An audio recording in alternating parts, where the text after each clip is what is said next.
Oval का मैदान था और इंग्लैंड के साथ खेल रही थी श्रीलंकन टीम। और श्रीलंकन टीम के बारे में हम जिस तरह बात कर रहे थे पहले भी कि श्रीलंका की टीम उस तरह से मैच नहीं हारती जिस तरह पाकिस्तान बांग्लादेश से हार गया। हाँ, श्रीलंकन टीम बकायदा मेहनत से उतरी और इस सीरीज में श्रीलंका के रंग ढंगी कुछ और से लग रहे थे। ऑल्दो कि वो शुरू वाले 2 टेस्ट मैचेस हारे इंग्लैंड से और बहुत इंग्लैंड ने बेहतरीन क्रिकेट खेली, मगर फिर भी श्रीलंका ने कमबैक किया। ना सिर्फ श्रीलंका ने बेसबॉल उल्टा इंग्लैंड के खिलाफ शुरू किया, बल्कि उसी बेसबॉल के अंदर बढ़तरी पाई और इंग्लैंड को मैच हराया। जी हाँ, जितनी तारीफ की जाए निशंका की उतनी कम है। उन्होंने फर्स्ट इनिंग में 50 रन बनाए और दूसरी इनिंग में उन्होंने इंग्लैंड की सरजमीन में और इंग्लैंड के ही उन खतरनाक बॉलरों के खिलाफ जो उनसे पहले 2 टेस्ट मैचेस में खेले नहीं जा रहे थे, उसी बॉलिंग लाइनअप के खिलाफ निशंका ने बकायदा एक महाज खोला और इंग्लैंड को ढेर कर दिया और श्रीलंका ये 3rd मैच जीत गया। चाहे इंग्लैंड की टीम ने 2 फर्स्ट मैच भले ही उन्होंने जीते हों 2 मैचेस, मगर श्रीलंका की ये जीत बहुत ही ज्यादा कॉन्फिडेंस देगी श्रीलंकन टीम को आने वाली नई सीरीज में। और कहीं ना कहीं मुझे ऐसा लगता है, मेरा ओपिनियन ये है इस सीरीज को देखते हुए कि इंग्लैंड भी थोड़ा सा एक्सपोज हुआ है सुभान भाई। और आगे सुभान भाई से जानते हैं, क्योंकि आने ही वाले चंद दिनों में या चंद महीनों में इंग्लैंड की टीम पाकिस्तान आने वाली है और उसके ऊपर अपडेट करेंगे कौन कौन से मैदान में मैच खेला जाएगा और पाकिस्तान की क्या हिकमत अमली होनी चाहिए इंग्लैंड के खिलाफ। क्या पाकिस्तान श्रीलंका की तरह इंग्लैंड को सरप्राइज कर पाएगा अपनी सरजमीन पे? जी सुभान भाई, आगाज करते हैं जी उस वक्त से जब सीरीज का आगाज हुआ और सनत जयसूर्या जो कि कोच हैं श्रीलंका के, उनसे पूछा गया कि आप बेसबॉल के बारे में क्या कहेंगे। वाह, मैंने इसी शो में बैठ के ये बात रिपीट की थी। उस वक्त मैंने बताई थी कि जयसूर्या ने कहा कि आप हमें बेसबॉल से डरा रहे हैं, हमने तो सारी जिंदगी ये काम किया है और हमारे वक्त में हेडन और गिलक्रिस्ट यही काम करते थे, आप हमें डरा रहे हैं। अच्छा, बात उनकी इतनी सी थी और उस बात के अंदर लग रहा था कि जैसे जयसूर्या कुछ ओवर कॉन्फिडेंट है, लेकिन ऐसा नहीं था। उन्होंने दूसरे मैच के अंदर भी बड़ा टफ टाइम दिया इंग्लैंड को और आज उनकी टीम ने, जो बिल्कुल नई टीम है, बिल्कुल इतनी एक्सपीरियंस टीम नहीं है खासतौर पर बॉलिंग के पॉइंट ऑफ व्यू से, आज उसी टीम ने इंग्लैंड की सरजमीन पे इंग्लैंड को शिकस्त दी है और अपना पहले 2 मैचेस का बदला बल्कि गुस्सा निकाल दिया। ये बहुत बड़ी बात है सुभान भाई, ये बहुत बड़ी बात है इंग्लैंड की सरजमीन पे इंग्लैंड को हराना। और हम अगर श्रीलंकन टीम की बात करें तो सब के सब प्लेयर बिल्कुल इतना ज्यादा ना उनके पास एक्सपीरियंस है, सिवाय अगर आप मैथ्यूज को देख लें या 1-2 उनके और प्लेयर्स को देख लें तो ना कोई इतना ज्यादा एक्सपीरियंस है। मगर एक चीज जो सुभान भाई, सॉरी मैंने आपको इंटरप्ट किया, मगर ये चीज मैं ऐड ऑन करना चाहूंगा। एक चीज एक जो तब्दीली आई है श्रीलंकन टीम में, वो है जब से सनत जयसूर्या इनके कोच बने हैं। लास्ट हमने हाल ही में सीरीज देखी है श्रीलंका और इंडिया के माबैन। पहले तो इंडिया ने T20 में बिल्कुल इनको वाइट वॉश किया और वहां ऐसा ही लग रहा था कि श्रीलंका को वनडे सीरीज में भी इंडिया उसी तरह से मारेगा, मगर सनत जयसूर्या ने ना सिर्फ प्लानिंग की बल्कि वो सीरीज जीती और वो भी इंडिया के खिलाफ। सर, और इंडियन टीम और इंडियन पूरी टीम और जो विराट कोहली की बात करें, रोहित शर्मा की बात करें, अपनी मुकम्मल फॉर्म में और T20 कब जीत के आए थे। इसका जो एक पॉजिटिव एस्पेक्ट नजर आता है श्रीलंका के पॉइंट ऑफ व्यू से कि अब श्रीलंका अगर कोई गलती करता है तो उसको फौरन ओवरकम कर रहा है और अपनी हार को जीत में तब्दील करना शुरू हो गया। ये बहुत बड़ी बात है। अब यही इंटेंट चाहिए पाकिस्तान को कि जब इंग्लैंड ने अब से कुछ दिनों के बाद, कुछ हफ्तों के बाद पाकिस्तान के टूर पे आना है और अब एक चीज और क्लियर हो गई है कि वो तीनों मैचेस अब पाकिस्तान में ही होंगे। मुझे लगता है हमारी बात पहुंच गई है बिल्कुल मोहसिन नकवी साहब तक और हमारी बातों को और होने भी चाहिए। पाकिस्तान को ये इंटेंट शो करना चाहिए कि ये हमारे मैदान है और अगर हमने इन फ्यूचर चैंपियन ट्रॉफी को होस्ट करना है तो सुभान भाई इनको जैसे तैसे करके ये चीजें मैनेज करनी पड़ेगी। और इसके साथ साथ श्रीलंका से सीखने की जरूरत है। देखें, श्रीलंका ने तीसरे और दूसरे टेस्ट मैच में जिस वक्त इन्होंने निशंका को डाला है, इन्होंने निशंका को फ्री हैंड दिया था कि तुम जाओ और खेलो नेचुरल जैसे तुम खेलते हो।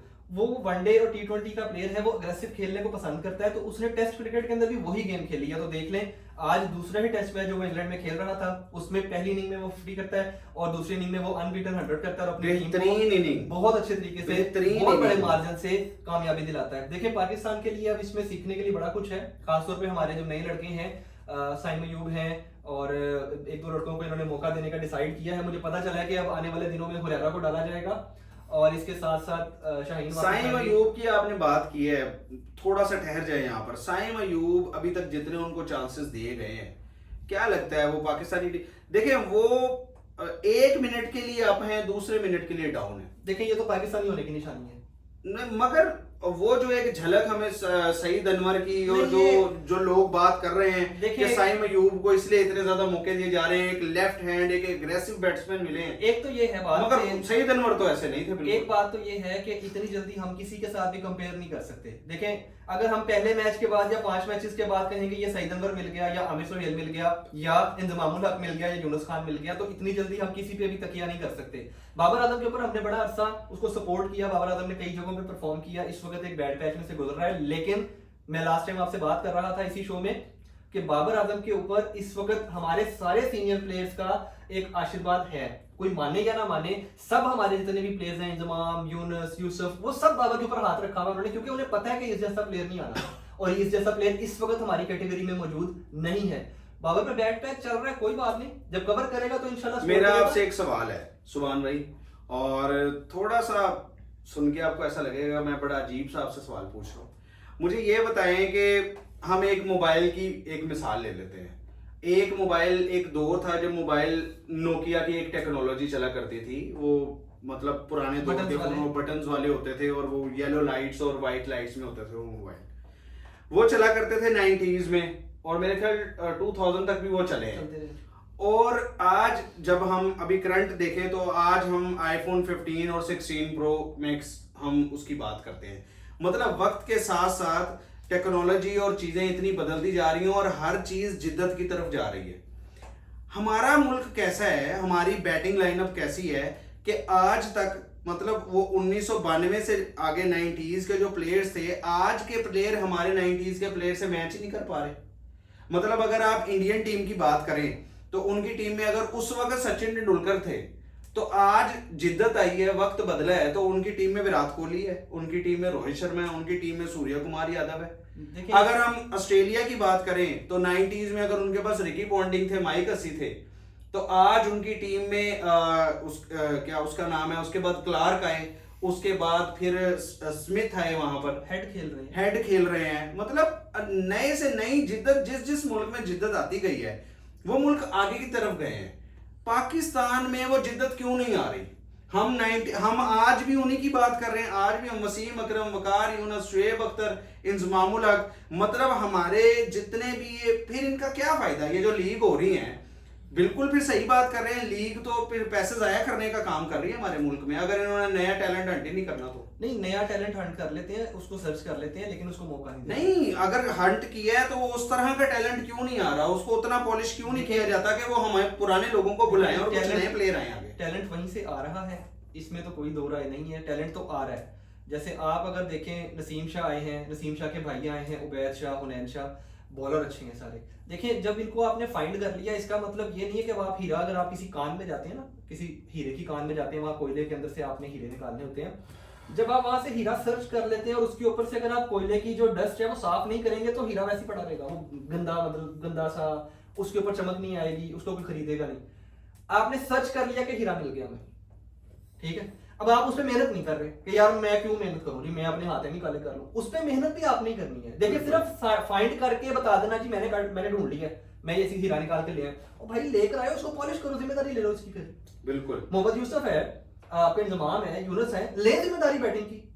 अगर बॉलिंग की बात करें तो वकार है, वसीम है, शुएब अख्तर है, ले जिम्मेदारी। मगर आज तक हमारे जितने भी ये बड़े हीरोज हैं, वकार यूनुस, वसीम अकरम, ये सब जब भी इनसे पूछा जाता है जी आप जिम्मेदारी क्यों नहीं लेते, वो कहते हैं जी हमें तो आप पाकिस्तानी मैनेजमेंट से दूर दूर ही रखते। वो ठीक कहते हैं, मैं वसीम अकरम की इस बात से बिल्कुल इत्तेफाक करता हूं, वसीम अकरम बिल्कुल ठीक कहते हैं कि मुझे इससे दूर रखें। तो फिर सुभान साहब मुझे ये बताएं, फिर कैसे पाकिस्तानी टीम के अंदर तब्दीली आएगी? तब्दीली ऐसे फिर आएगी, तो हम वही एक उसी सिस्टम, उसी गिर्द घूमते जा रहे हैं। मैं इसको, इसकी भी एक मिसाल आपको दे देता हूँ। वसीम अकरम ने कहा जी मैंने मैनेजमेंट का हिस्सा नहीं बनना, ना बने।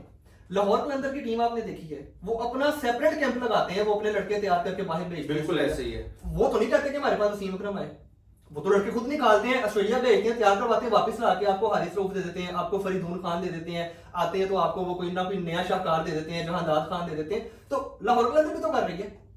देखिए एफर्ट करनी पड़ेगी, पीसीबी को करनी पड़ेगी। लाहौर के अंदर तो एक प्राइवेट ऑर्गेनाइजेशन है, पीसीबी को करनी पड़ेगी।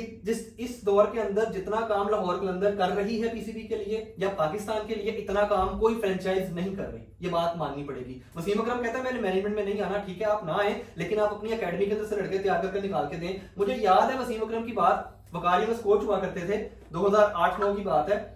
मोहम्मद आमिर को वसीम अकरम ने देखा खेलते हुए, वसीम अकरम ने आके वकार को फोन किया या पता नहीं वकार के पास भेजा कि यार मैंने लड़का भेजा, इसके 2 ओवर करवाना। वकार यूनुस कोच थे पाकिस्तान की नेशनल क्रिकेट टीम के। वसीम ने कहा यार इसको जरा मेरा लड़का भेजा चेक करना। उसने कहा वकार भी वसीम भी कर लेते हैं। वकार यूनुस साहब ने बुलाया, ओवर करवाए हैं, उसने कहा वाह शाहकार है। वसीम को उसने फोन किया, कॉल बैक की, वसीम भाई ये कहां से निकाला है, वसीम भाई ये क्या चीज निकाल ली आपने। वसीम ने कहा यार मुझे लगता है ये मुझसे भी बेहतर है।